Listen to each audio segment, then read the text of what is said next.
Just a thought, and I was thinking. Today is April 29th, 2018. We used to have a tradition, if you want to put it like that, or a way of thinking when we were kids that our parents bestowed on us. And it's kind of one of those things, it's like, I'm sure it comes from different areas, but nobody actually knows where it came from.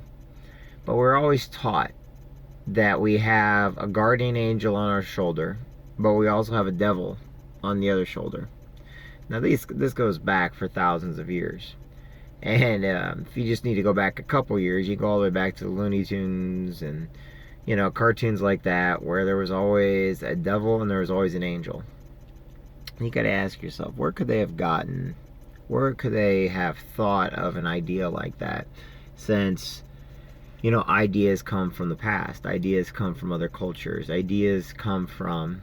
But why do we tell our kids, and why when we were younger do we get taught that we have a devil on the shoulder and an angel on the other one? And I know for the most part nowadays it's about our conscience, our subconscious, our it, and ego. But let me ask you this. If you go all the way back to Roman time, Romans were scrupulous about keeping records. That's the reason why we know that Jesus died on the cross. It's the reason why we know different people died and how they died, is because the Romans used to keep records. Okay? Now, my theory is, while up on the cross, Jesus was confronted by two men. One asked forgiveness and if he could enter heaven. The other was evil, mean, kind of just completely rude. If your father's so powerful, let him take you off this cross right now, stuff like that. The other one says, can I die? And Jesus said, you will be in heaven now. You'll be in heaven today. So, when we go and we start looking at things as of why they are what they are and how they are what they are, maybe it's those two men that were between Jesus on the cross. One was the devil, one was the angel. The devil tempting Jesus like he did in the desert, saying, hey, look, if you're so powerful, this can all be yours. Well, how can you give me something that's not mine or not yours to give? That's what he was in the desert. And then you got the angel telling the voice of reason, don't do it. Don't give up. Just keep the course, say the right thing. Don't be mean, always constantly telling us, the difference between right and wrong. And I like to think of it like that because, like I said, we're all created in God's image. So technically, are we all not sons and daughters of God in the first place, which makes Jesus our brother? Now, I know there's a lot of people, but I'm not going that deep into it. I'm just saying. So, we need to get back to the old philosophy, We need to start listening to our conscience again. A lot of times we have many, many excuses. We have many, many reasons why we don't do something or say something, but that's the devil talking to us. Or what I like to think of as the devil. Then you've got the hard stuff. Oh no, but we got to keep going. If we don't, we got to keep the course. And that's your angel talking to you. Why is it a story like that to someone like me is so important? Well, growing up, like I said, I had a lot of loss in my family, and I had nowhere to turn to. But my family always taught me earlier on as a kid, talk to God. He's there.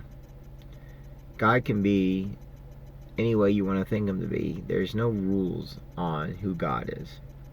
It's funny because I love when man puts rules, and organized religions put rules on who God is and who Jesus is and stuff like that. But they forget that we were created in God's image. So, when you're down and depressed, when you're in somewhere and you're trying to get everything done, sometimes it's wise to I was always told that you can't even hide from God. You know, you can be a closet somewhere under a bed. You know, that's what they teach us. You know, you can't hide from God. He's everywhere. You know, He's in the darkness. He's in the light. And, you know, He created the light from the darkness. You know, nothing can get darker, but you can make things brighter and brighter, brighter. And so I like to think of it as we need to go back to listening to that guardian angel and that devil on our shoulder again. What do? How do we do it? Why are we doing it? What are the reasons why we're doing it? And what are we doing it for?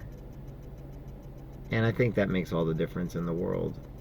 It's our own interpretation of how we handle it is what we must contend with, and how we handle things.